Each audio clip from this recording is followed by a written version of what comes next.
Let me share with you something that I see in the youth group, but I also see in the church at large, individual congregations.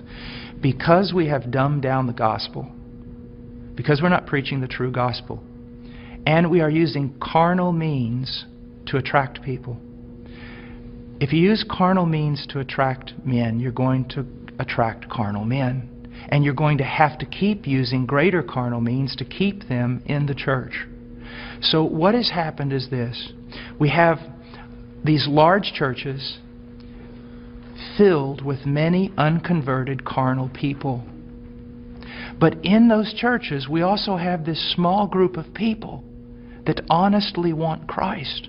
And they honestly want His Word. And they honestly want to be transformed. They don't need anything else. All they need is true worship of the true God and Scripture being preached to them and lived out before them. That's what they want. Now I want to tell you the great sin of the American pastor. And this has got me in a lot of trouble, but it's true.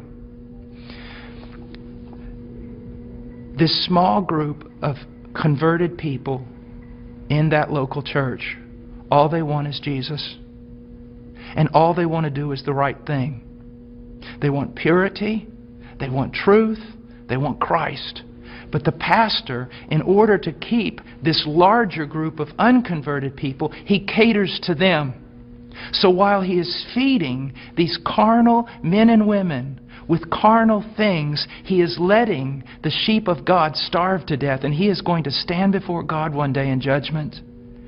Listen, brother, if my wife was going grocery shopping, and when she was going out to her car, some men assailed her, attacked her brutally, and you walked by, and you did not want to get involved because you didn't want to cause trouble, you didn't want to put yourself in harm's way, you just wanted everything to go smooth.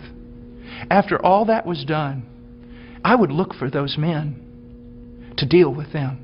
But I want you to know this, I'd look for you too. Because you had a chance to stand for my wife, my bride. And out of self-preservation or wrong ideas, you did not do it. You're just as much responsible as those men who attacked her. And that's what's happening all throughout America with pastors.